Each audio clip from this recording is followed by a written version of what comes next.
এই জায়গাটা মনে রাখাটা খুব চাপের হবে। ঠিক আছে, আমি যেভাবে বলে দিলাম আশা করি এরপরে তোদের আর চাপের হবে। রেগুলার পড়বি, খাতা বানাবি, আর আমি মাঝে মাঝে খাতা দেখতে যাবো যে ওই খাতাটা দেখা যেখানে তোরা লিখেছিস। ঠিক আছে, দেখবি কিছু কিছু গুরুত্বপূর্ণ পয়েন্ট আমি বইয়ের বাইরেও বলে দিয়েছি পয়েন্ট, ওই পয়েন্টগুলো তোদের মনে থাকবে পড়ার সময় খাতায় ওই জায়গাটা লিখে নি, লাল কালি দিয়ে হোক বা খোপ করে হোক ইম্পর্টেন্ট পয়েন্ট হিসেবে লিখে নি, যেগুলো বইও পাবি না গাইড।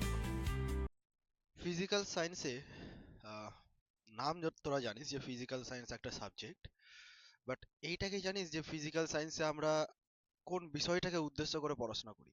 যেমন ধর ম্যাথমেটিক্সে তোরা জানিস যে আমরা অঙ্ক সলভ করি, ম্যাথ করি। তো সেই রকম ভৌত বিজ্ঞান এবং জীবন বিজ্ঞান, এই যে দুটো আলাদা টাইপের বিজ্ঞান আছে, এদের পারপোসটা জানিস তো? যে জীবন বিজ্ঞানে অ্যাকচুয়ালি আমাদেরকে কোনটার উপর ফোকাস করতে হয় এবং ভৌত বিজ্ঞানে কোনটার উপর ফোকাস করতে হয়। জীবন বিজ্ঞান নাম শুনেই বুঝতে পারছিস, জীব নিয়ে, জীবন নিয়ে বিজ্ঞানটা, মানে ওখানে পুরোপুরি জীবন নিয়ে আলোচনা হবে। যেমন তোরা কোষ পড়ে এসেছিস, হুম, শরীরের বিভিন্ন ইন্টারনাল পার্ট গুলো পড়ে এসেছিস, কিভাবে ফাংশন করি আমরা সেটা পড়ে এসেছিস। এছাড়াও কিছু কিছু পরিবেশের ঘটনাগুলোও পড়ে এসেছিস যেগুলো আমাদের শরীরের উপর প্রভাব ফেলে। তাই তো, এটা হলো জীবন বিজ্ঞানের পার্ট। ভৌত বিজ্ঞানে কি করা হচ্ছে? ভৌত বিজ্ঞান নামটার মধ্যেই ভাগ আছে দেখ। ভৌত, ভৌত মানে কি? বাহ্যিক, বাইরের। এখানে বাহ্যিক বা বাইরের বলতে আমার শরীরের বাইরের কথা বলছি। তাহলে আমার শরীরটাকে যদি আমি বাদ দিয়ে দিই, তারপরে বাকি আশেপাশে যা যা দেখতে পাচ্ছি, যা কিছুর প্রভাব আমার শরীরে পড়তে পারে, সেই সব কিছু হচ্ছে বাহ্যিক বা ভৌত উপাদান। সেই ভৌত উপাদান নিয়েও তো আলোচনা করার দরকার আছে, নাকি? শুধুমাত্র শরীর নিয়ে আলোচনা করলাম, ভেতরে কি ঘটছে না ঘটছে, অসুখ বিসুখ কি করে ঠিক করে, এগুলো আলোচনা করলেই কি হয়ে গেল? নাকি বাইরের প্রভাবটা আমার শরীরের উপর কিভাবে পড়ছে সেটাও আমাদের দরকার আছে। তো সেই নিয়ে আলাদাভাবে যে বিজ্ঞানটা, সেই বিজ্ঞানটার নাম হচ্ছে ভৌত বিজ্ঞান। আশা করি সবার কাছে ক্লিয়ার হয়ে গেছে যে জীবন বিজ্ঞান কোন জায়গায় পড়ছে আর ভৌত বিজ্ঞান কোন জায়গায় পড়ছে। এবার আমি ভৌত বিজ্ঞানটা নিয়ে একটু বেশি করে বলি। ভৌত বিজ্ঞানের মধ্যে দুটো পার্ট তোরা পাবি। ফিজিক্যাল সায়েন্স বা যেটাকে আমরা ভৌত বিজ্ঞান নাম দিয়েছি, এর মধ্যে তোরা দুটো পার্ট পাবি। একটা পার্টকে বলবো আমরা পদার্থবিদ্যা, যদিও ক্লাস 10-এ তোদের এরকম ডিভিশন করা নেই। আর একটাকে বলবো আমরা রসায়ন বিদ্যা। বিষয়টা একটু বুঝে নে যে আমরা যেগুলো পড়াশোনা করবো সেগুলোর অ্যাকচুয়ালি অস্তিত্ব কোথায় বা এদের মধ্যে কি কি থাকে, সেই বিষয়গুলো একটু জেনে নি, তারপরে স্টার্ট করছি ক্লাসটা। পদার্থবিদ্যাকে ইংরেজিতে ফিজিক্স বলে থাকি, এই নামটা শুনেছিস নিশ্চয়ই। রসায়ন বিদ্যাকে কেমিস্ট্রি বলে থাকি। তো এই দুটো পার্ট মিলে হচ্ছে ভৌত বিজ্ঞান। দুটোই বাহ্যিক উপাদান নিয়ে আলোচনা, তবে একটু ডিফারেন্স আছে দুজনের মধ্যে। কেমিস্ট্রি বা রসায়ন বিদ্যাতে কি করা হয়? কেমিস্ট্রি বা রসায়ন বিদ্যাতে করা হয় বিভিন্ন পদার্থগুলো একে অপরের সাথে জুড়ে গিয়ে কি পরিবর্তন হয়। যেমন ধর মেডিসিন, বিভিন্ন রকমের কোনো উপাদানগুলোকে মিলিয়ে মিলিয়ে মিলিয়ে মিলিয়ে মেডিসিন তৈরি করেছে। তো কত অনুপাতে মেশাতে হয়, মেশাতে গেলে কি ঘটে, কোন কন্ডিশনে ওরা মিশে, এই ধরনের যে সিস্টেমগুলো, সেগুলো আলোচনা করব আমরা কোথায়? কেমিস্ট্রিতে। মোট কথা ওইখানে আমরা রাসায়নিক বিক্রিয়ার উপর বেশি নির্ভর করে থাকবো। ঠিক আছে, ফিজিক্স বা পদার্থবিদ্যায় কি করা হচ্ছে? রাসায়নিক বিক্রিয়া নিয়ে আলোচনা করা হচ্ছে না, এখানে ভৌত ভৌত আলোচনা করা হচ্ছে, মানে বাহ্যিক বাহ্যিক ধর্ম আলোচনা করা হচ্ছে। যেমন ধরনে উষ্ণতা নিয়ে আলোচনা করা হচ্ছে, চাপের কেমন কি প্রভাব পড়ে সেটা নিয়ে আলোচনা করা হচ্ছে, বুঝতে পারছিস? লাইট, আলো নিয়ে আলোচনা করা হচ্ছে। তাপ, তাপ নিয়ে আলোচনা করব। শব্দ নিয়ে আলোচনা করব। মানে বুঝতে পারছিস তো, রাসায়নিক বিক্রিয়ার সেরকম কোনো গুরুত্বটা এখানে নেই। হ্যাঁ, তবে কিছু কিছু টপিক আছে যেটা দু জায়গাতেই কম, ওখানেও পড়বো এখানেও পড়বো। ওকে, তো এরকম কিছু কিছু মিল এদের মধ্যে থাকবে। তাহলে ভৌত বিজ্ঞান বিষয়টা তোরা বুঝতে পারলি তো, যে ভৌত বিজ্ঞানের মধ্যে এই দুটো পার্ট অ্যাকচুয়ালি কি কি জিনিস। এবার আমাদের বইয়ের মধ্যে আলাদা করে কিন্তু এরকম কিছু বলা নেই যে এটা ফিজিক্সের, ওটা কেমিস্ট্রির। আমি যখন পড়াবো তোকে উল্লেখ করে দেবো কোনটা ফিজিক্সের পার্ট, কোনটা কেমিস্ট্রির পার্ট। ঠিক আছে, আর আমাদের এই বিষয়টাতে মাথা ঘামানোর কোনো প্রয়োজন নেই। ফিজিক্যাল সায়েন্স পড়তে হবে মোট কথা। ওকে, দেখ ফিজিক্যাল সায়েন্সে বেশ কয়েকটা টপিক আছে, এবং একটা দুটো টপিক আমি যদি বাদ দিই, বাকি যতগুলো টপিক আছে সবগুলো কনসেপচুয়াল, মানে বুঝে বুঝে পড়তে হয়। পড়া তো মুখস্থ করেও হয়ে যায়, না বুঝে শুধুমাত্র মুখস্থ করেও হয়ে যায়, তবে মার্কটা ওই আশানুরূপ একটা মান পাওয়া যায় না। ঠিক আছে, যারা বুঝে বুঝে পড়বে, কনসেপ্ট মানে কনসেপ্টটাকে ক্লিয়ার করে পড়বে, তারাই কিন্তু ওই 90+ নাম্বারের দিকে এগাতে পারবে। তার কারণ বর্তমানে ফিজিক্যাল সায়েন্স থেকে যে কোশ্চেনগুলো দেয়, সেই প্রশ্নগুলো শুধুমাত্র যে বইয়ের লাইনটাকে তুলে দিয়ে দিচ্ছে তা নয়। যেমনটা আমরা ইতিহাস বা ভূগোলে পড়ছি, মহাবিদ্রোহের কারণ, মহাবিদ্রোহের কারণ তো মহাবিদ্রোহের কারণ, ওটাই পড়েছিস, ওই কোশ্চেনটাই দেবে, শুধু কোশ্চেনটাকে বলার ধরনটা চেঞ্জ করতে পারে। এখানে সেরকম কিছু নয়। এখানে ব্যাপারটা এমন হয়ে যাবে যে 2+2 তোকে শিখিয়ে দিলাম আমি, পরীক্ষায় দিল 3+3 কত, মানে অ্যাপ্লিকেশনস টাইপ। বুঝতে পারছিস কিনা আমি কি বলছি? তো ফিজিক্যাল সায়েন্সটা ধীরে ধীরে সেই দিকে চলে যাচ্ছে। আগে হতো কি বইয়ে যা লাইন আছে হুবহু সেটাই দিয়ে দিত, তোরা এখনো কিছু কিছু পাবি তবে ম্যাক্সিমামটা পাবি না। সেই জন্য আমাদেরকে বুঝে বুঝে পড়তে হবে। ওকে, প্রথম যে চ্যাপ্টারটা রয়েছে তোদের ফিজিক্যাল সায়েন্সে, সেই চ্যাপ্টারটার নাম হচ্ছে পরিবেশের জন্য ভাবনা। নামটার দিকে খেয়াল কর, পরিবেশের জন্য ভাবনা। ঠিক আছে, যদিও এই যে ফার্স্ট টপিকটা, এটা তোরা ভূগোলেও পড়েছিস বা পড়বি, আর ফিজিক্যাল সায়েন্সেও পড়বি। কারণ ভূগোলেও তো পৃথিবী নিয়ে আলোচনা করা হয়, তাই না? আর এখানে পরিবেশ পৃথিবীর মধ্যেই পড়ে যাচ্ছে, তো অনেকটা মিল এখানে চলে আসবে। দেখবি দেখবি পড়তে গিয়ে কিছু কিছু জিনিস হয়তো তোরা আগে পড়ে নিয়েছিস এরকম মনে হবে। পরিবেশের জন্য ভাবনা এই যে চ্যাপ্টারটা আছে, প্রথম পার্টটা মানে আজকে যতটুকু পার্ট আমি তোদের করাবো, সেইটুকু পার্টে কনসেপচুয়াল তেমন কোনো কিছু নেই, মানে মুখস্থ করার বিষয়, ফ্যাক্ট বিষয়।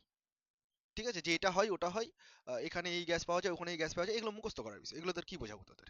তো সেই বিষয়গুলো আমি এখানে আজকে বলবো। আজকে বোঝানোটা কম হবে, তোদেরকে মনে রাখার দিকে একটু বেশি গুরুত্ব দিব। বোঝানোর ক্লাস হবে এর পরের দিন থেকে, এই চ্যাপ্টারই আছে এর পরের দিন থেকে। ঠিক আছে, তাহলে প্রথমেই আলোচনা যেটা করব, যে চ্যাপ্টারটা আলোচনা করব সেই চ্যাপ্টারের নাম হচ্ছে পরিবেশের জন্য ভাবনা। মানে পরিবেশ নিয়ে আমাদেরকে একটু ভাবতে হবে, তাই তো রে? আচ্ছা, আমরা যে পরিবেশের মধ্যে আছি, সেই পরিবেশটা বায়ুমণ্ডল দ্বারা ঘেরা নাকি?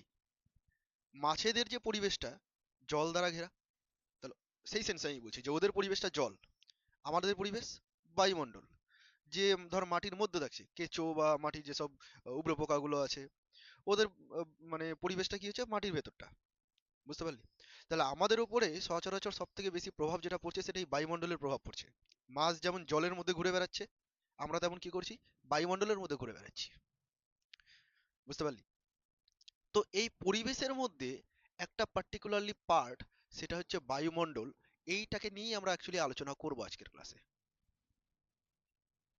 এই বিষয়টাকে নিয়ে আমরা একটু আলোচনা করব। ঠিক আছে, আচ্ছা বায়ুমণ্ডল যখন কথা বললাম তুই বুঝতেই পারছিস বায়ুমণ্ডল মানে অনেক গ্যাসের মিশ্রণ। যত রকমের গ্যাস পাওয়া যায় পৃথিবীতে সব গ্যাসের মিশ্রণ একটা, সেটাকেই আমরা কি বলছি, বায়ুমণ্ডল বলছি, তাই না? তো কি কি গ্যাস এখানে পাওয়া যেতে পারে? দেখ, এখানে সব থেকে বেশি পরিমাণে যে গ্যাসটা পাওয়া যায় সেটা হচ্ছে নাইট্রোজেন গ্যাস। ওকে, তারপরে অক্সিজেন গ্যাস, সব তো আমি লিখে শেষ করতে পারবো না। ঠিক আছে, তারপরে আর্গন আছে, কার্বন ডাই অক্সাইড আছে, এরকম সো অন, প্রচুর গ্যাস আছে, ওজোন গ্যাস আছে, অ্যামোনিয়া গ্যাস আছে, তাই না? শেষ নেই গ্যাসের। তো আমি মোটামুটি ইম্পর্টেন্ট যেগুলো সেগুলো লিখলাম। এই যে নাইট্রোজেন গ্যাসটা লিখলাম, এই নাইট্রোজেন গ্যাসের পরিমাণ বায়ুমণ্ডলে সব থেকে বেশি। যদি আমি 100 লিটার বায়ু নিয়ে নিই, সাপোজ 100 লিটার বায়ু নিয়ে নিলাম, তাহলে ওর মধ্যে 78 লিটার নাইট্রোজেন গ্যাসই ভর্তি। ঢুকলো মাথায়? 100 লিটার যদি আমি বায়ুমণ্ডল নিই, তাহলে ওর মধ্যে 78 লিটার কি আছে, নাইট্রোজেন গ্যাসই আছে। তাহলে সব থেকে বেশি পরিমাণে কোন গ্যাস আছে আমাদের বায়ুমণ্ডলে? Nitrogen gas. তো এটাকে আমি পার্সেন্টেজে এরকম লিখবো যে 78% নাইট্রোজেন গ্যাস আছে। আমি এক্সাক্ট ভ্যালু লিখছি না, 78 পয়েন্ট ডেসিমেল আবার কিছু থাকে, বাট আমাদের মনে রাখার জন্য অতটাও দরকার নেই। এইটুকু মনে রাখবো নাইট্রোজেন সব থেকে বেশি থাকে। অক্সিজেন মোটামুটি 20 থেকে 21%-এর মতো থাকে। মানে ওই 100 লিটার বায়ুর মধ্যে 20 থেকে 21% পর্যন্ত অক্সিজেনে থাকে। হিসাব করে দেখ, 78 আর 20, 98 এখানেই হয়ে গেল। 98, 99 এখানেই কমপ্লিট, বাকি থাকছে ওই 1-2%। ওই 1-2%-এর মধ্যে বাকি গ্যাস যত আছে সবাই আছে। ভাব তাহলে পরিমাণটা, ভাবতে পারছিস কতটুকু? ইমাজিন করা গেল, নাইট্রোজেন একাই 78%, অক্সিজেন একাই 20%, আর তারপরে বাকি যত গ্যাসগুলো আছে সবাই মিলে 1-2% মাত্র। ওকে, তো এটা জাস্ট একটা ডেটা, একটা পরিমাণ। এটা জেনে রাখবি যে নাইট্রোজেন সব থেকে বেশি, তারপরে অক্সিজেন, তারপরে আর্গন আছে এরকম ধরনের 0.98, মানে মোটামুটি এটাকে আমরা 1%ই বলে দিতে পারি, এরকম আছে। তারপরে বাকিগুলো খুব কম। ওকে, এবার শোন একটু, আমাদের যে পৃথিবী, আমি যদি তোকে পৃথিবী এঁকে দেখাই, এটা আমাদের পৃথিবী, ঠিক আছে? এই পৃথিবীর বাইরের দিকে বায়ুমণ্ডলের একটা আস্তরণ আছে, বায়ুমণ্ডলের একটা চাদর আছে, তাই না? তো এই বায়ুমণ্ডলের চাদরটা অনেক দূর পর্যন্ত বিস্তৃত। মানে আমি তো এখানে আছি, এটা আমি ধরে নে, এটা আমি। এখানে ধরে নে কারো বাড়ি আছে, এখানে কেউ আছে, তোর বন্ধু বন্ধু কেউ আছে। এটা ইমাজিন করতে পারছিস যে পৃথিবীর সারফেসের উপরে আমরা আছি? সবাই জানিস তো এটা?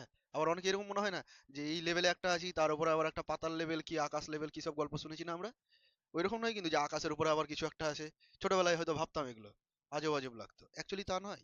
এই যে পৃথিবীর সারফেসটা দেখতে পাচ্ছিস, গোল করে একটা বল যদি আমি ভেবে নিই, ওই বলের সারফেসে আমরা আছি। তাহলে যে এখানে আছে সে পড়ে যাচ্ছে না কেন? যে এখানে আছে সে পড়ে যাচ্ছে না কেন? অভিকর্ষ বলের জন্য। অ্যাকচুয়ালি এদের উপর একটা ফোর্স কাজ করে এই দিকে, নিচের দিকে সবসময়। নিচ বলতে কোন দিকটা? পৃথিবীর কেন্দ্রের দিকটা। তাহলে এই কিন্তু নিচে নাই, এ উপরেই আছে। এর নিচের দিক তো এটা, যদি যদি ঘুরিয়ে দিস, ইমাজিন করা গেল। তো এই ওপর নিচ হচ্ছে, ওপরটা এই দিকটাকে বলবো আমরা উপরের দিক, আর পৃথিবীর সেন্টারের দিকটাকে বলবো আমরা ভেতরের দিক। হ্যাঁ, অনেকে মনে করতেই পারে যে এটা আছে তো নিচের দিকে পড়ে যাওয়ার কথা। ইমাজিন করা গেছে নিশ্চয়ই সবার? ওকে, যাই হোক, বিষয়টা এটা বোঝানোর নয়। এই যে পৃথিবীর উপরে আমি আছি, আমার উপরে একটা বায়ুমণ্ডল আছে, তাই না? এই যে বায়ুমণ্ডল, এটাকে নিয়ে আমি আলোচনা করব বললাম। তো এই বায়ুমণ্ডলকে আমরা আলোচনার সুবিধার জন্য কয়েকটা স্তরে ভাগ করে নিয়েছি। যে আমি এক একটা স্তরে ভাগ করে নিই এবং প্রত্যেক স্তরে কি কি ঘটে সেগুলো নিয়ে আলোচনা করবো, তাহলে সুবিধা হবে না? কি করা হয়েছে দেখ, প্রথমেই আমি এই জিনিসগুলো যদি মিটিয়ে দিই, এত না করে জাস্ট এরকম ভাবে একটা একটা ক্রস সেকশন দেখিয়ে দিচ্ছি, তাহলে বোঝাতে আমার সুবিধা হবে। পিৎজা স্লাইসের মতো। বুঝতে পারলে আমি কি করতে চাইছি? এত গোল করে আঁকবো না, এরকম এরকম ভাবে দেখিয়ে দেবো শর্টে, অল্প জায়গার মধ্যে হয়ে যাবে। ঠিক আছে? তো সাধারণত আমাদের পৃথিবীর ওপরের যে বায়ুমণ্ডলটা আছে, সেই বায়ুমণ্ডলটাকে 5টা স্তরে ভাগ করা হয়েছে। কটা স্তরে? কোনো কোনো বইয়ে পাবি 6টা স্তরে আছে। আমি তার গল্প বলে দেবো তোদের, যে 5টা নাকি 6টা, কোন বই সঠিক। কোনো বই হয়তো 5টা লিখেছে, এক্সপ্লেন করছে 6টাকে। বুঝতে পারলি? তো এরকম থাকবে বিষয়টা। তা আমি নর্মালি কি বললাম, যে কটা স্তরে ডিভাইড করা আছে? 5টা স্তরে। তাহলে এরকম ভাবে ডিভাইড করছি। এই যে এরকম গোল করে আছে কিন্তু, হ্যাঁ, একটা, দুটো, তিনটা, চারটা, অ্যান্ড লাস্ট 5টা। এবার 6টা কোথা থেকে আসে সেই গল্পটা আমি পরে বলছি, ধীরে ধীরে তোরা বুঝে যাবি। ওকে? আচ্ছা শোন এবার, এই যে প্রথম স্তরটা আছে, এই প্রথম স্তরটাকে নাম দেওয়া হয়েছে ট্রপোস্ফিয়ার। কি নাম দেওয়া হয়েছে এটাকে? ট্রপোস্ফিয়ার। স্ফিয়ার মানে কি? স্তর। স্ফিয়ার মানে স্তর বোঝাতে চাইছে এখানে। ঠিক আছে? তাহলে এটা হচ্ছে ট্রপোস্ফিয়ার। তারপরের যে স্তরটা রয়েছে, এটার নাম হচ্ছে স্ট্র্যাটোস্ফিয়ার। নাম শুনেছিস এর আগে? কোথায় শুনেছিস বল? ওটাই বললাম না যে ভূগোলে তোরা পড়েছিস এগুলো, কারণ ভূগোলে তো পৃথিবী নিয়ে আলোচনা হবে, বায়ুমণ্ডল নিয়ে আলোচনা হবে, জলমণ্ডল নিয়ে আলোচনা হবে। তাহলে ট্রপোস্ফিয়ার, স্ট্র্যাটোস্ফিয়ার। ঠিক আছে? নেক্সট যে স্তরটা আছে, তার নাম হচ্ছে মেসোস্ফিয়ার। তার পরের স্তরটার নাম থার্মোস্ফিয়ার। And last exosphere. তোদের বইয়ে বা বিভিন্ন বইতে থাকবে, ওপরে একটা থাকবে ম্যাগনেটোস্ফিয়ার। ম্যাগনেটোস্ফিয়ার। শুনে নে তাহলে এবার ভালো করে। পরীক্ষায় সাধারণত এটা দিবে না যে কটা স্তর আছে উল্লেখ করো, কারণ ওরাও জানে যে একটু কনফিউজিং, 5টা নাকি 6টা, এক এক বই এক এক মতামত দিচ্ছে। শোন তাহলে এবার, তাহলে আমাদের কটা স্তর আমি বললাম? 5টা স্তর। আপাতত আমি 5টা স্তর নিয়ে চলছি। হ্যাঁ, 5টা স্তর। সবার নিচে যে স্তরটা তার নাম ট্রপোস্ফিয়ার, তার উপরে স্ট্র্যাটোস্ফিয়ার, তার উপরে মেসোস্ফিয়ার, তার উপরে থার্মোস্ফিয়ার, অ্যান্ড লাস্ট এক্সোস্ফিয়ার, তারপরে তো ম্যাগনেটোস্ফিয়ার। ঠিক আছে? এবার শোন, এই যে ট্রপোস্ফিয়ার স্তরটা দেখতে পাচ্ছিস, আমরা এই স্তরের মধ্যে আছি। মানে আমরা যে স্তরের মধ্যে আমরা এখন ডুবে আছি, সেই স্তরটা কোনটা? ট্রপোস্ফিয়ার স্তরটা, মানে সব থেকে নিচের স্তরটা। এবার তোর মনে হতে পারে ট্রপোস্ফিয়ার কত দূর পর্যন্ত হতে পারে? একটা রেঞ্জ তো থাকবে যে এখান থেকে এত দূর পর্যন্ত আমরা ট্রপোস্ফিয়ার ভাববো, তাই না? ট্রপোস্ফিয়ারের রেঞ্জটা সাধারণত, এই যে ডিস্টেন্সটা, এটা হচ্ছে 16 কিলোমিটার পর্যন্ত। কতটা বললাম? 16 কিলোমিটার পর্যন্ত। মাউন্ট এভারেস্টের উচ্চতা কত রে?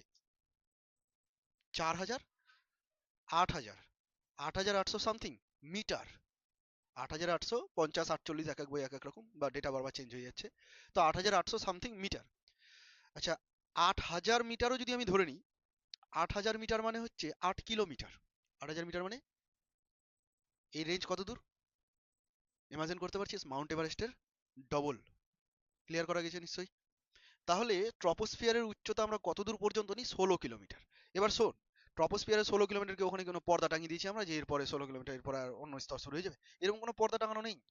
আমরা ইমাজিন করে নিচ্ছি বায়ুমণ্ডলের যে সমস্ত উপাদানগুলো রয়েছে তাদের পরিমাণটাকে কনসিডার করছি, বায়ুমণ্ডলের উষ্ণতা কিভাবে পরিবর্তন হচ্ছে, চাপ কিভাবে পরিবর্তন হচ্ছে, এই বিষয়গুলোর উপর নির্ভর করে আমরা কি করেছি, বিভিন্ন এক্সপেরিমেন্টের মাধ্যমে একটা স্তর ডিসাইড করেছি।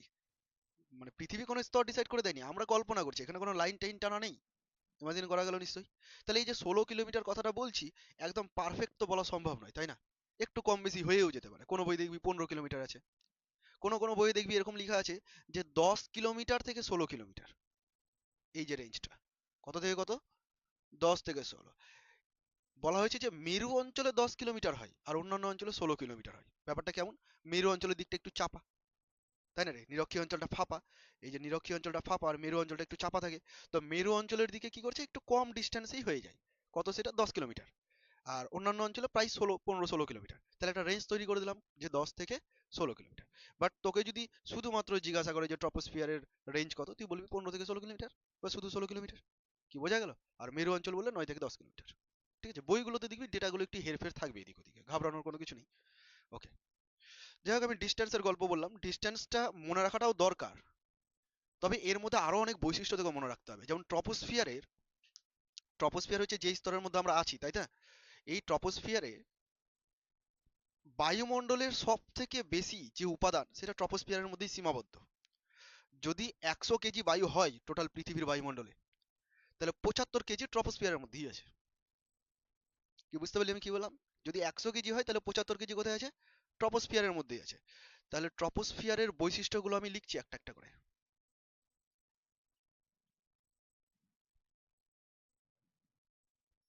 প্রথম বৈশিষ্ট্য হচ্ছে প্রায় 75 ভাগ বা 75% উপাদান ট্রপোস্ফিয়ারেই আছে। বোঝা গেল নিশ্চয়ই? যেহেতু বায়ুমণ্ডলের বেশিরভাগ উপাদান ট্রপোস্ফিয়ারে আছে, অর্থাৎ ট্রপোস্ফিয়ারে জলীয়বাষ্প আছে, ট্রপোস্ফিয়ারে বিভিন্ন গ্যাস আছে, ট্রপোস্ফিয়ারে ধূলিকণা আছে, যখন এই সমস্ত উপাদানগুলো থাকবে তখন সেখানে কিন্তু ওয়েদারের পরিবর্তন হবে, সেখানে ঝড় বৃষ্টি হওয়ার সম্ভাবনা থাকবে। কি বুঝতে পারছিস? বজ্রপাত হবে, বায়ুমণ্ডলের উপাদানগুলো ওখানে আছে আর এইসব জিনিস এই কারণেই হয়ে থাকে। তাহলে ঝড় বৃষ্টি, বজ্রপাত,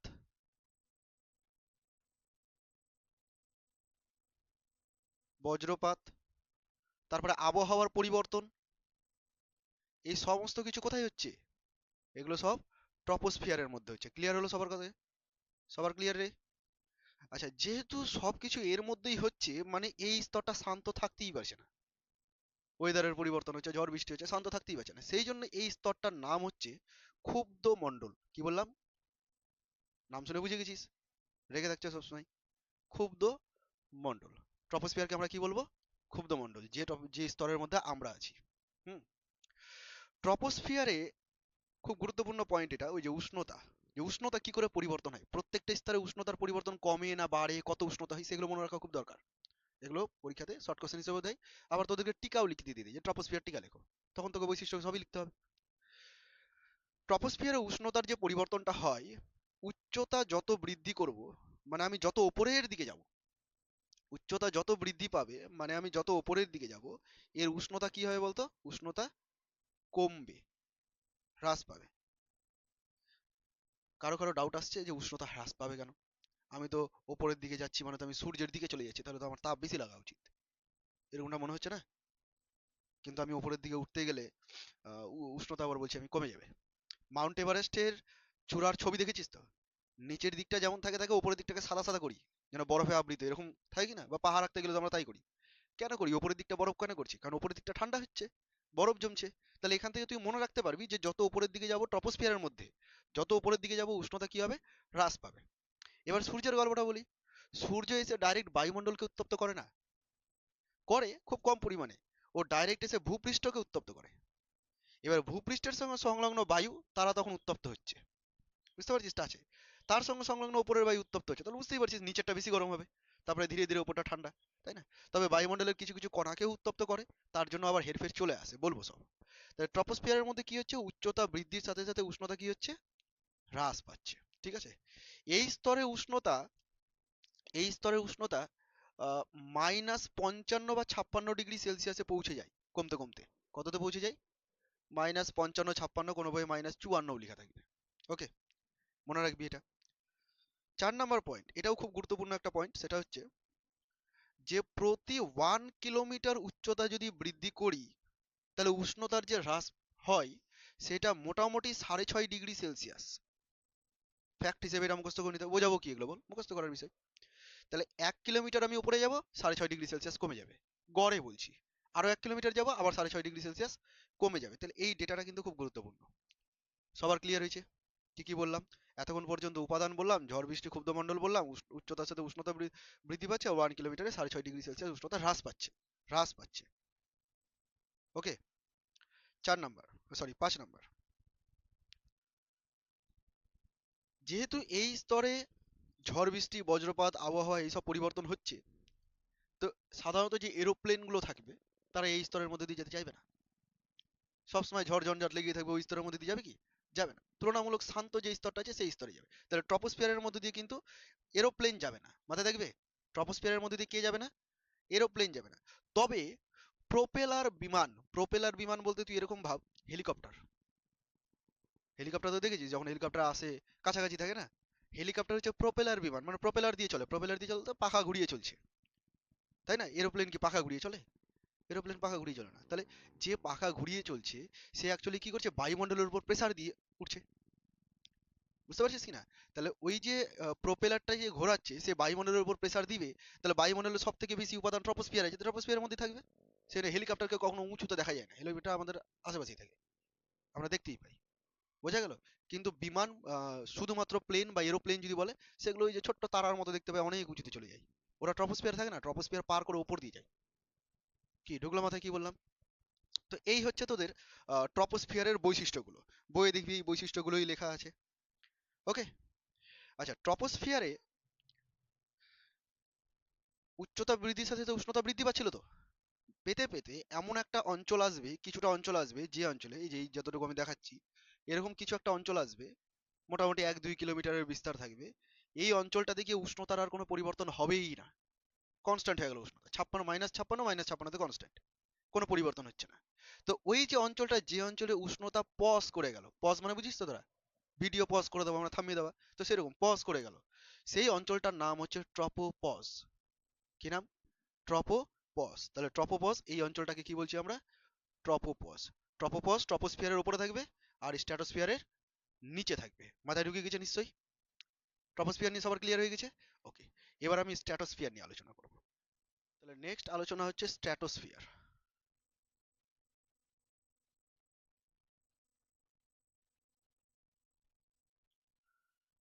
শোন, স্ট্র্যাটোস্ফিয়ার কোথা থেকে শুরু হচ্ছে? ট্রপোস্ফিয়ারের উপরের স্তরটা মানে ট্রপোপজের ওপর থেকে শুরু হচ্ছে, তাই না? তাহলে মোটামুটি আমি বলবো যে 16 কিলোমিটার থেকে স্টার্ট, গড়ে 16 কিলোমিটার থেকে স্টার্ট। এবং 16 থেকে কত দূর পর্যন্ত এখানে যাবে বলতো? মোটামুটি 45 কিলোমিটার পর্যন্ত যাবে। কত দূর পর্যন্ত যাবে? 45। তাহলে স্ট্র্যাটোস্ফিয়ারের রেঞ্জ যদি বলা হয় তাহলে 16 কিলোমিটার থেকে 45 কিলোমিটার। এগুলো আমাকে লেখার জন্য, মানে টিকা যদি দেয় তাহলে লেখার জন্য এই ডেটাগুলো মুখস্থ করতে হচ্ছে। এক্সাক্ট ডেটা কিন্তু নয়, একটু কম বেশি বিভিন্ন জায়গাতে হতেই থাকে। হ্যাঁ, তোরা বুঝতেই পারছিস। তাহলে 16 কিলোমিটার থেকে 45 কিলোমিটার পর্যন্ত আমরা কি বলবো? এই স্তরটাকে স্ট্র্যাটোস্ফিয়ার বলবো। ঠিক আছে? এই স্ট্র্যাটোস্ফিয়ারের মধ্যে বায়ুমণ্ডলের উপাদান খুব কম পরিমাণে থাকে।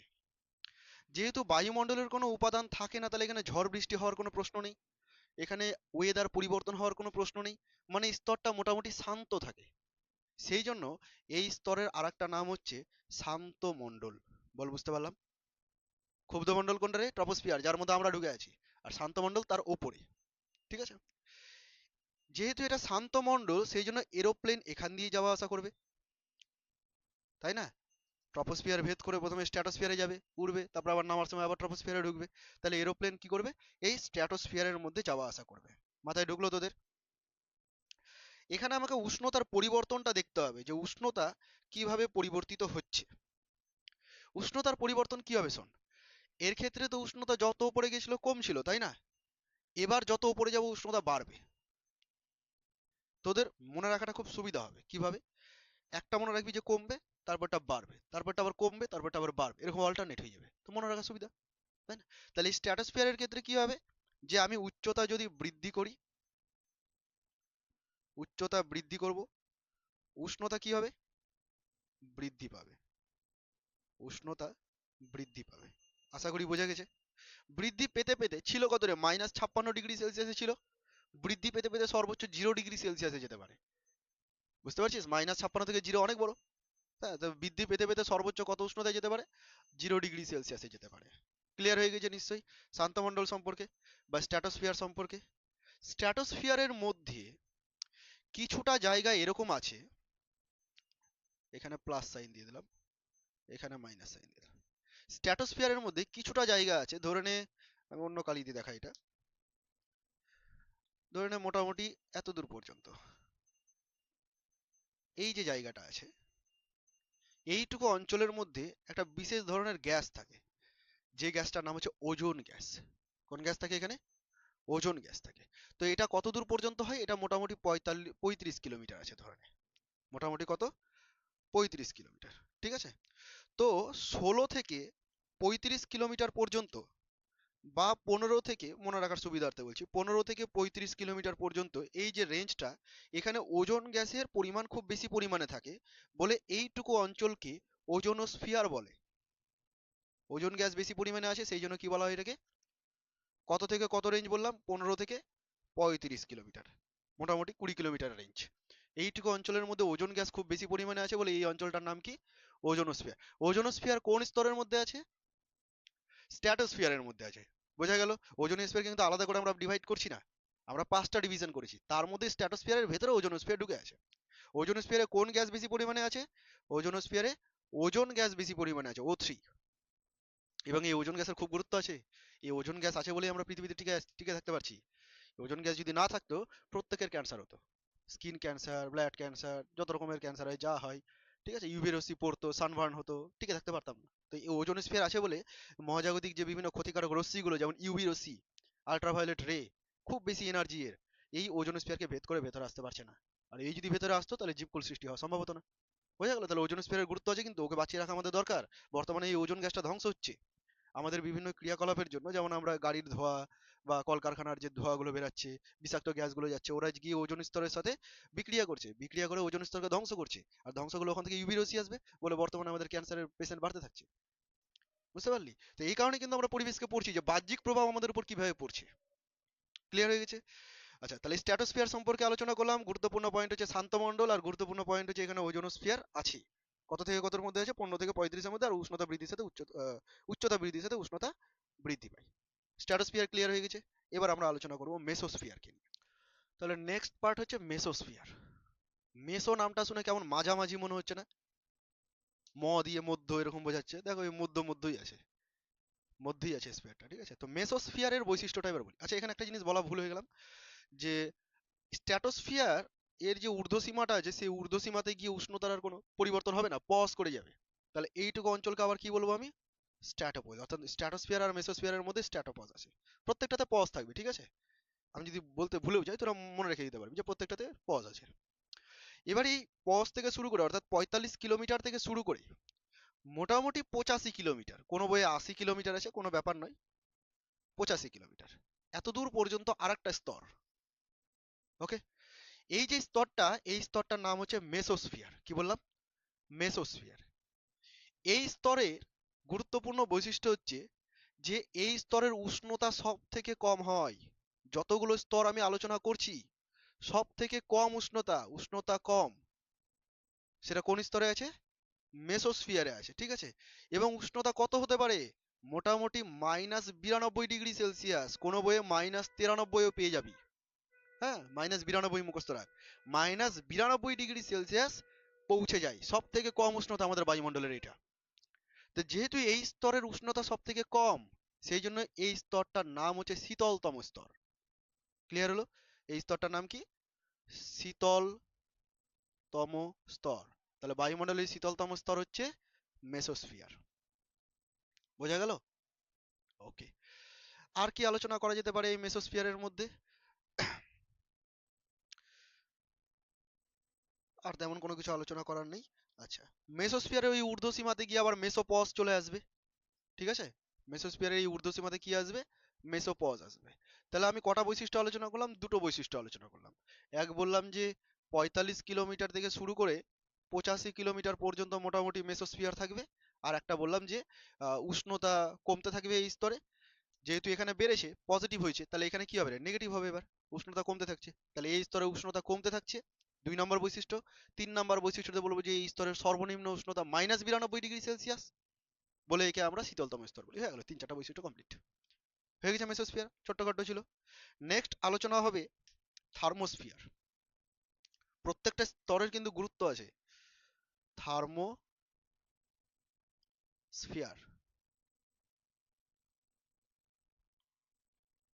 থার্মো কথাটা দেখ, থার্মো মানে হিট থেকে এসছে, মনে হচ্ছে না? তাপ থেকে এসছে, সেখান থেকে নামটা তৈরি করেছে অ্যাকচুয়ালি। থার্মোস্ফিয়ারে কি হবে? আবার উষ্ণতা বাড়বে। আচ্ছা, এখানে মেসোপজ আছে তো, আবার উষ্ণতা বাড়বে মানে পজিটিভ। থার্মোস্ফিয়ারের উষ্ণতা আবার বৃদ্ধি পাবে। ঠিক আছে, এখানে হ্রাস পেল আর এখানে কি হবে? এখন বৃদ্ধি পাবে। কত উষ্ণতায় পৌঁছে গেছিল মেসোপজ? -92°C। এবার এখানে -92 থেকে উষ্ণতা বাড়তে শুরু করবে। বাড়তে বাড়তে কত ডিগ্রি সেলসিয়াস পর্যন্ত যেতে পারে? মোটামুটি 1200°C যেতে পারে। বুঝতে পারছিস কত বেশি টেম্পারেচার হয়ে গেল? হঠাৎ করে টেম্পারেচার ইনক্রিজ করতে শুরু করলো, সেই জন্য এটাকে বলা হচ্ছে থার্মোস্ফিয়ার। ক্লিয়ার হয়েছে? তাহলে থার্মোস্ফিয়ার কোথা থেকে কোথায় আছে সেটা তো আগে বলে দিই। 85 কিলোমিটার থেকে স্টার্ট করব, মোটামুটি 500 কিলোমিটার, মানে এটার গ্যাপটা অনেক বেশি। 85 থেকে শুরু করে কত দূর পর্যন্ত বললাম? মোটামুটি 500 কিলোমিটার। ঠিক আছে, নাম্বারগুলো দেখে ঘাবড়াবি না। তাহলে এতটা রেঞ্জ জুড়ে আছে থার্মোস্ফিয়ার। 2 নম্বর শর্ত, এখানে উচ্চতা যদি আমি বৃদ্ধি করি, বৃদ্ধি চিহ্ন এটা দিয়ে দিলাম, উচ্চতা যদি বৃদ্ধি করি তাহলে উষ্ণতা কি হবে রে? উষ্ণতা বৃদ্ধি পাবে। দেখ, -92 লাস্ট ছিল নিচে, সেটা বাড়তে বাড়তে কোথায় চলে গেছে? 1200°C, কত বেড়ে গেছে, তাই না? আচ্ছা, এই অঞ্চলটাকে থার্মোস্ফিয়ার বলছি। 3 নম্বর বৈশিষ্ট্য, এই থার্মোস্ফিয়ারের মধ্যে কিছু অঞ্চল আছে, কিছুটা জায়গা আছে, অন্য কালারে দেখাই।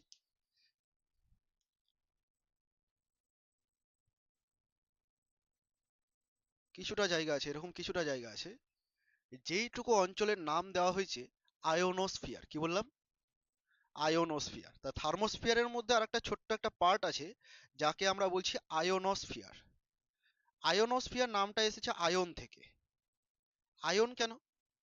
এই স্তরে বায়ুমণ্ডলের যে কণাগুলো আছে, বিভিন্ন অ্যাটমস, মলিকিউলস বা যে কণাগুলো আছে, তারা ওই ইউভি রে পাচ্ছে, এক্স রে পাচ্ছে, গামা রে পাচ্ছে। সূর্য থেকে অনেক রে আসছে তো, অনেক শক্তিশালী রে গুলো আসছে।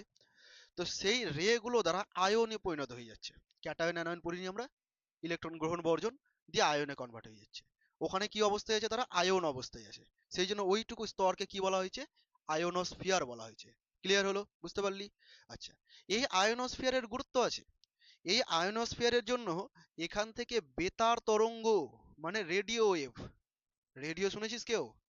এখন তো রেডিও সাধারণত দেখতেই পাওয়া যায় না টিভি আসার পর। তো ওই যে বেতার তরঙ্গ, রেডিও ওয়েভ, আচ্ছা রেডিও সিগন্যাল বাদ দে, বা আমরা যে কমিউনিকেশনের জন্য যে সিগন্যাল ব্যবহার করি, রেডিও ওয়েভ, তাই না? এইদিকে একটা ধরে আছে, ওইদিকে একটা ধরে আছে, দিয়ে কথাবার্তা বলছি।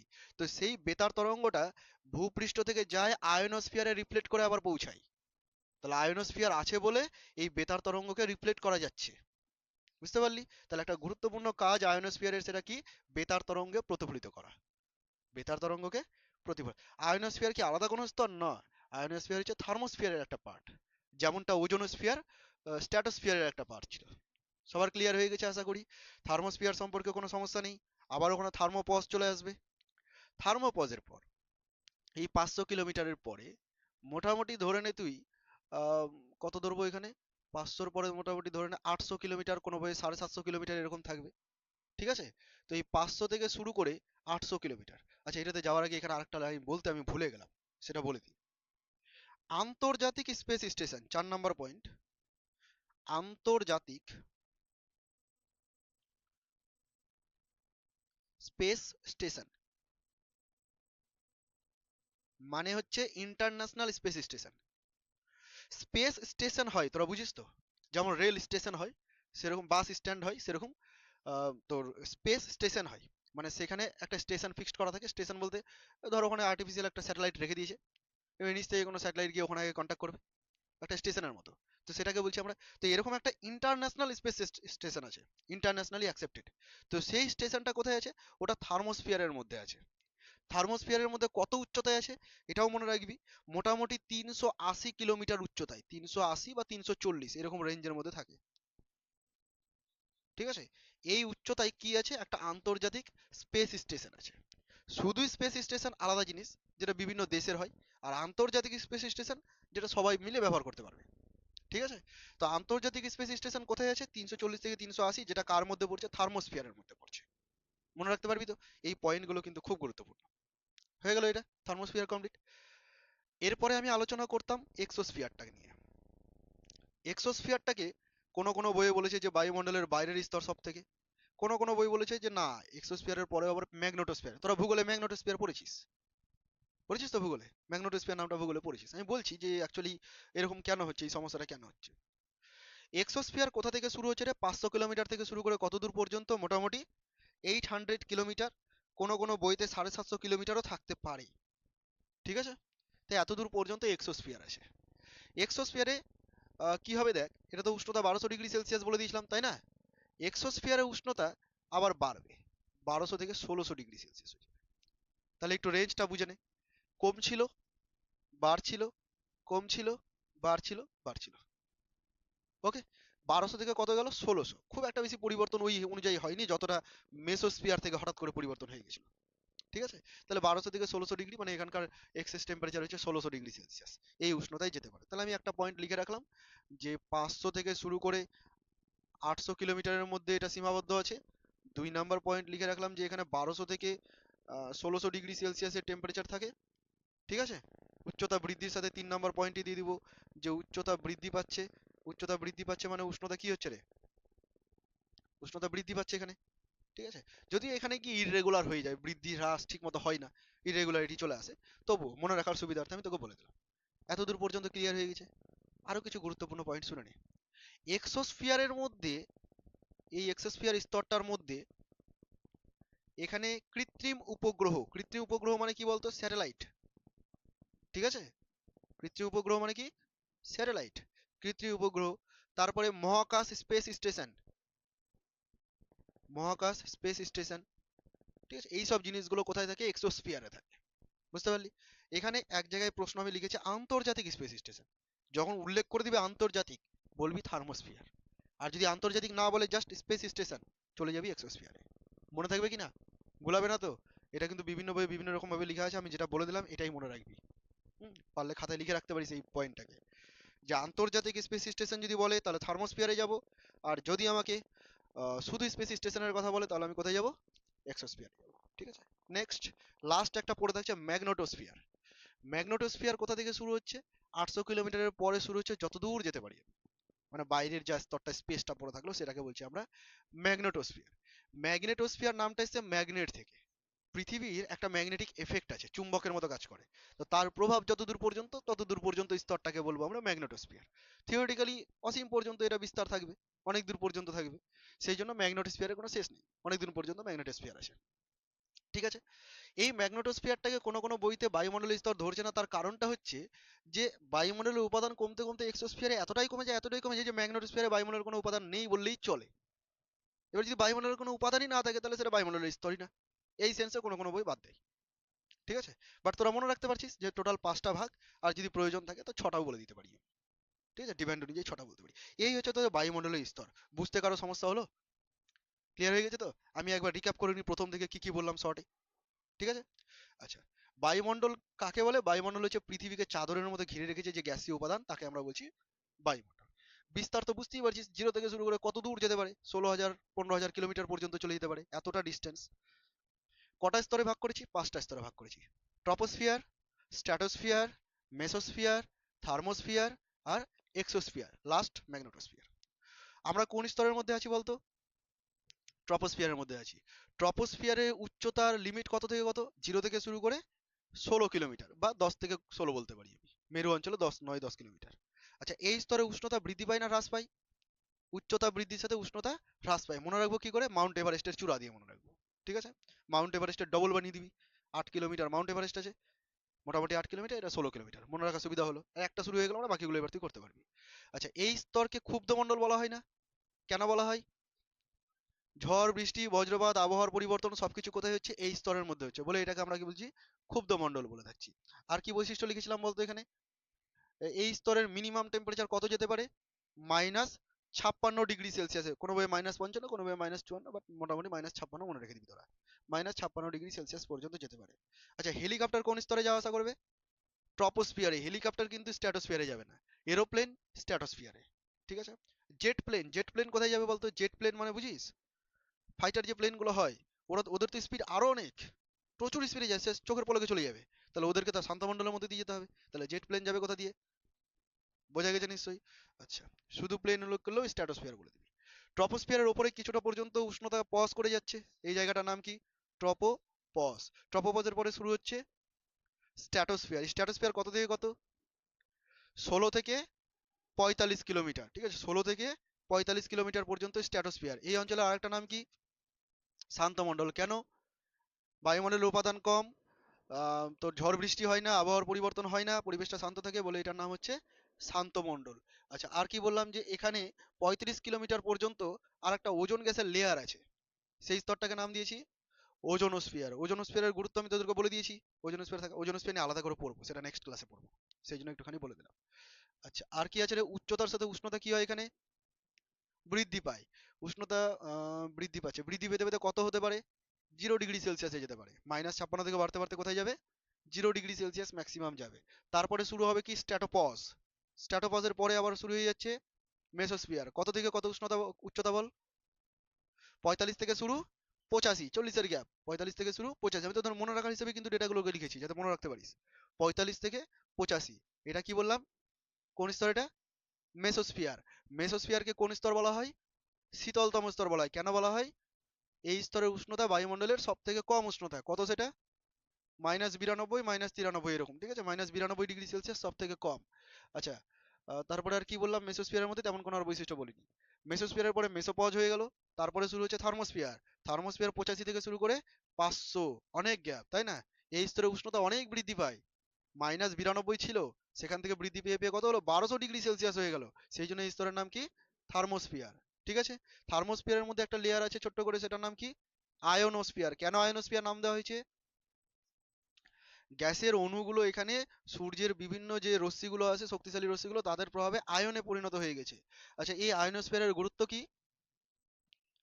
বেতার তরঙ্গ প্রতিফলিত করতে সাহায্য করে। সব থেকে বেশি গুরুত্ব হচ্ছে বেতার তরঙ্গ প্রতিফলিত করা, বলে আমরা সিগন্যাল পাচ্ছি। আচ্ছা, তারপরে আর কি বললাম? এখানে আন্তর্জাতিক মহাকাশ স্টেশন আছে। কত উচ্চতায় আছে রে? 340 থেকে 380। কোনো বইয়ে 320 থেকে 380 লেখা থাকবে, মোটামুটি তুই 380 রেঞ্জ ম্যাক্সিমাম মনে রাখ। আচ্ছা, তারপরে শুরু হবে কি? এক্সোস্ফিয়ার। এক্সোস্ফিয়ার কত থেকে কত শুরু হবে রে? 500 থেকে শুরু করে 800 বা 750 বইগুলোতে থাকবে। তাহলে এটা হচ্ছে এক্সোস্ফিয়ার। এক্সোস্ফিয়ারের উষ্ণতা বৃদ্ধি পাবে, ইররেগুলার হয়ে যাবে। বৃদ্ধি পাওয়া কথাটা বলো ভুল হয়ে যাচ্ছে, ইররেগুলার হয়ে যাবে। কত উষ্ণতা ম্যাক্সিমাম হতে পারে? 1600 ডিগ্রি সেলসিয়াস। বোঝা গেছে। এখানে কি কি থাকে? এখানে থাকে আর্টিফিশিয়াল স্যাটেলাইট। স্যাটেলাইট মানে আর্টিফিশিয়াল। স্যাটেলাইট হচ্ছে আম, তোর ওই কৃত্রিম উপগ্রহ যাকে বলছি আমি বাংলাতে। আর কি থাকছে রে? স্পেস স্টেশন থাকছে। এগুলো কোথায় থাকছে? এগুলো থাকছে সব এক্সোস্ফিয়ারে। এক্সোস্ফিয়ারের গল্প শেষ। এক্সোস্ফিয়ারের পরে আমি কোথায় যেতে পারি? ম্যাগনেটোস্ফিয়ার। কত দূর পর্যন্ত? ওই 750 থেকে শুরু করে মোটামুটি বইগুলোতে থাকে এরকম যে 16,000 কিলোমিটার, 15,000 কিলোমিটার, এরকম কিছু লেখা থাকে। ঠিক আছে। তুই ধরে নে যে আনলিমিটেড, শেষ নেই, অনেক দূর পর্যন্ত যাবে। ওই জায়গাটাকে আমরা কি বলি? ম্যাগনেটোস্ফিয়ার। ম্যাগনেটোস্ফিয়ার নামটা কেন এসছে? ম্যাগনেটিক এফেক্ট থেকে এসছে। ঠিক আছে, এটা আমরা ভূগোলে বেশি গুরুত্ব দিয়ে পড়ি। যাই হোক, তাহলে তোরা বায়ুমণ্ডলের স্তরগুলো বুঝে গেছিস তো? এই জায়গাটা মনে রাখাটা খুব চাপের হতো। ঠিক আছে, আমি যেভাবে বলে দিলাম, আশা করি এরপরে তোদের আর চাপের হবে না। তোরা বাড়িতে পড়বি, পড়ার পর না দেখে লিখবি। ট্রপোস্ফিয়ার টিকা করে দিলি, ট্রপোস্ফিয়ারের বৈশিষ্ট্য আমি কি কি মুখস্থ করলাম। একটা নিজের আলাদা খাতাই থাকবে, যে আমি বইয়ের থেকে বেশি ওই খাতাটাই পড়বো। যা যা তোর মাথায় চলছিল পড়ার সময়, সব ওই খাতায় লেখা আছে। বুঝতে পারলি? এখন থেকে এই সময়টা দিবি, কারণ শেষের দিকে সময় পাবি না। তোদের মনে হতে পারে কেবল তো শুরু হলো, স্টার্টিং হলো, এখন একটু রেস্ট নিয়ে করি, একদিন দুদিন অল্প অল্প করে পড়ি। একদমই না, শুরু করে দে একেবারে। শেষের দিকে গিয়ে আরো অনেক কন্টেন্ট করাবো, শুধুমাত্র এই বইটা পড়ালেই যথেষ্ট না। এই বই পড়ানোর পর আমি তোদের সহায়িকা পড়াবো, গাইড বই পড়াবো। সেইটা কমপ্লিট করার পর রিভিশন করাবো। রিভিশন করার পর প্রশ্ন বিচিত্রা সলভ করবো। প্রশ্ন বিচিত্রার পর টেস্ট পেপার বেরোবে, টেস্ট পেপার সলভ করবো। বুঝতে পারছিস? তো তোরা যদি ঠিকঠাক ভাবে পড়ে যাস, আর যদি রেগুলার আমাকে পড়া দিতে পারিস, তাহলে ভৌত বিজ্ঞান শেষ করতে ফার্স্ট টার্ম আর মাঝামাঝি সময়, এইটুকু সময়ের মধ্যে আমি ভৌত বিজ্ঞান বইটাকেই শেষ করে দিতে পারবো, যদি তোরা ঠিকমতো আমার সাথে পড়া লেনদেন করতে পারিস। আর যদি ধর পড়া রিপিট করতে হচ্ছে, পড়ে আসছিস না, তাহলে ওইটা 6 মাসও লেগে যাবে, 6 মাসের বেশিও লেগে যেতে পারে। রেগুলার পড়বি, খাতা বানাবি, আর আমি মাঝে মাঝে খাতা দেখতে চাইবো যে ওই খাতাটা দেখা যেখানে তোরা লিখেছিস। ঠিক আছে? দেখবি কিছু কিছু গুরুত্বপূর্ণ পয়েন্ট আমি বইয়ের বাইরেও বলে দিয়েছি পয়েন্টগুলো। ওই পয়েন্টগুলো তোদের মনে থাকবে পড়ার সময়, তখন খাতায় ওই জায়গাটাতে তুই লিখে নিলি, লাল কালি দিয়ে হোক বা খোপ করে হোক, ইম্পর্টেন্ট পয়েন্ট হিসেবে লিখে নিলি, যেগুলো বইয়েও পাবি না, গাইড বইয়েও পাবি না। ক্লিয়ার হয়ে গেছে? কারো কোনো ডাউট আছে এটা থেকে? নেই তো? তাহলে এটাকে এন্ড করে দিচ্ছি।